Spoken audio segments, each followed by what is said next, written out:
Hi, my name is Yasu from Japan, and in my video, I drink Japanese sake a lot and introduce sake in both Japanese and English because I want you guys to drink Japanese sake more and more because like there are fewer number of Japanese people drinking sake, and then if you don't drink Japanese sake, um, sake breweries in Japan, they would actually have a lot of like financial issues, and I don't want that happen to them because I really want to keep drinking Japanese sake. And then when I drink sake, I do Hitorigoto, which means talking to myself. So today I'm drinking this one from Fukuoka Prefecture's TANAKASENKIN, produced by shiroitoshuzo. And then while I'm drinking this sake, I'm going to talk about what is really going on with California. Because like a lot of my friends are visiting Japan right now, and then finally I got to spend time with my friends from the US. Some of them from the LA, where like I used to live there. Things that I heard from them, things that they told me, made me feel like, what is going on with California?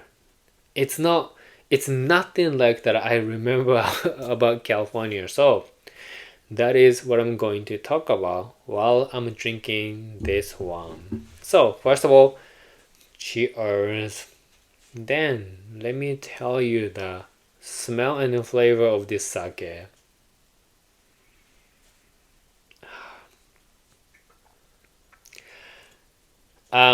Simply, it smells kind of like a cheese. Yeah. So like the sweet and sour smell, and then the flavor is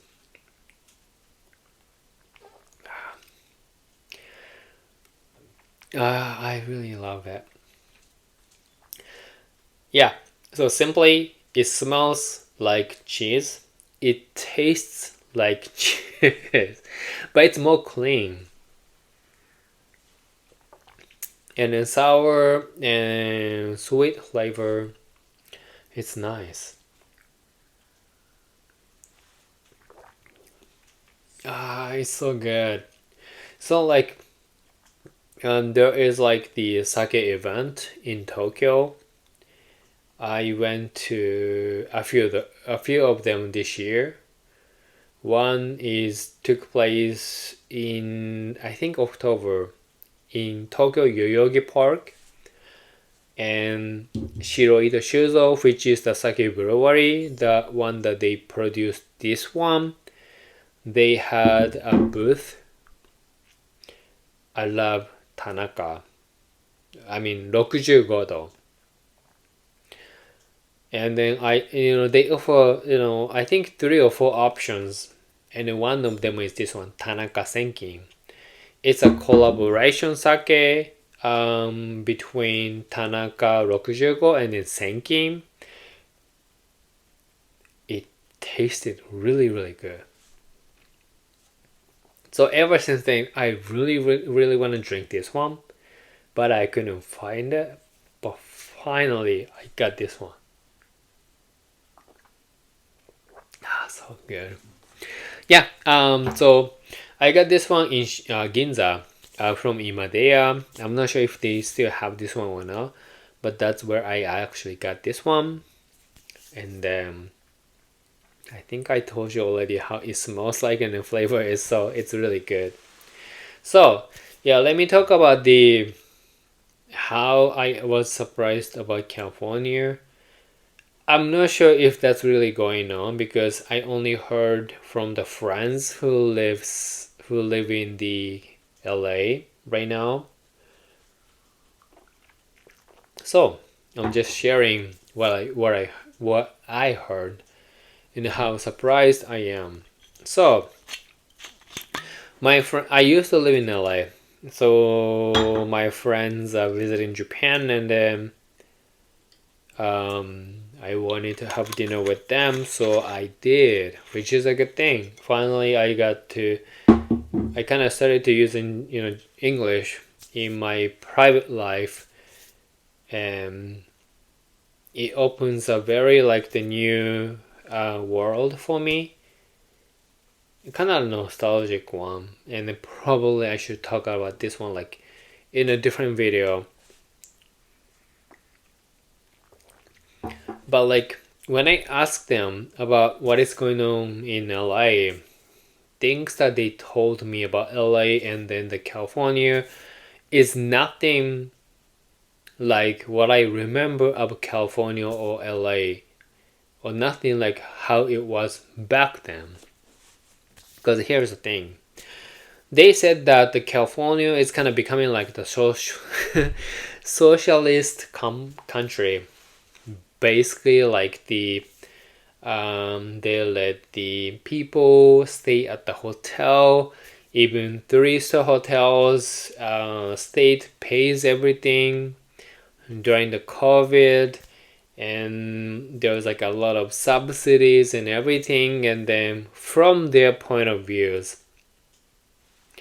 politicians really cannot really change the actions anymore, because they do that so that they can get support from the public in the California and everything.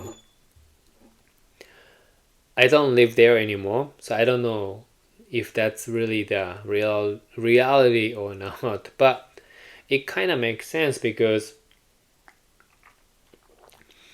the limited news and information that I can get about the US in Japan, but public opinions really changing.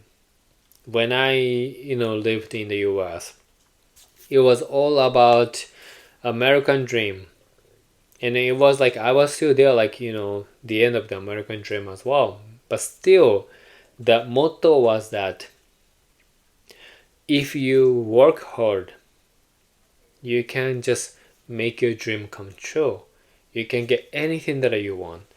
That's how I remember about America. But I don't think it's no longer that.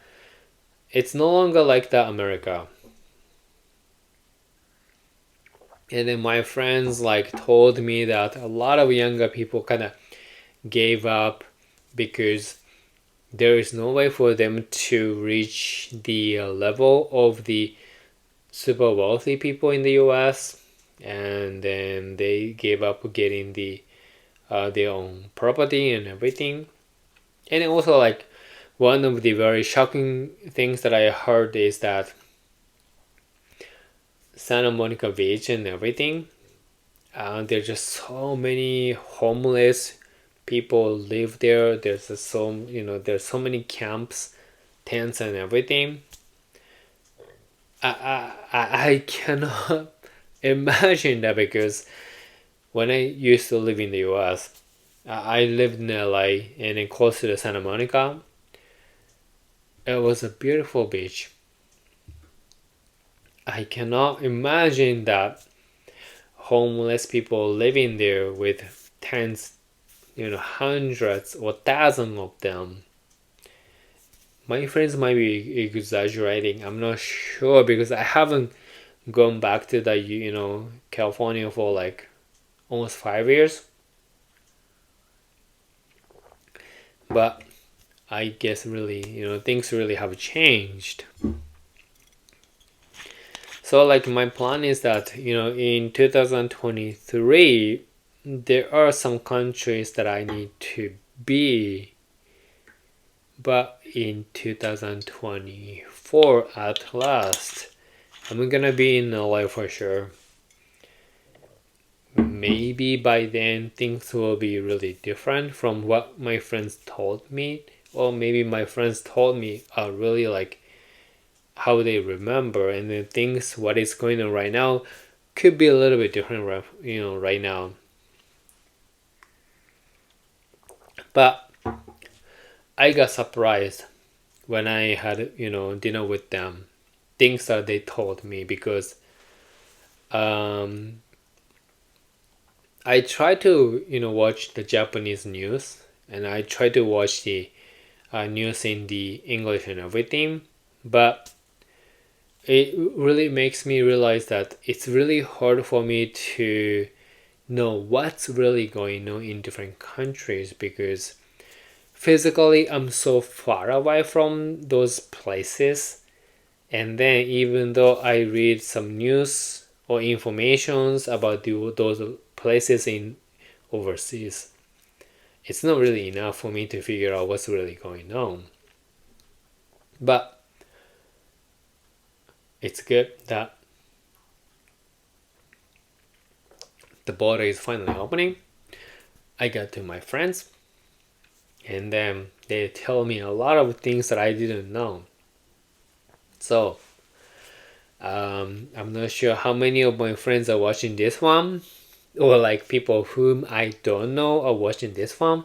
But if there's something that you guys know, please let me know. Especially if there's any sake that you recommend, please let me know in the comment sections.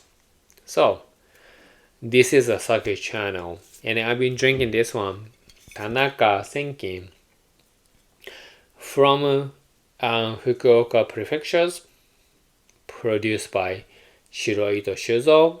They use Yamada Nishiki rice. It's a fusion sake between Tanaka 65, the shiroitoshuzo, and then senkin. And let me recap the flavor and smell. I like it, but it smells like cheese. And it tastes like very clean cheese flavor, sweet and sour, but it's really clean, and it's really like, I really love it. So let's say if you're in Japan and you happen to see this one, TANAKASENKIN, I recommend you to try this one because it's really very tasty for me. But I think for a lot of people, this is a very interesting smelling flavor, but it's worth trying. And if there's any sake that you recommend, please let me know. And if you can subscribe to my channel, I really appreciate. And I hope to see you in my next one. So for now, じゃあね, bye. Bye.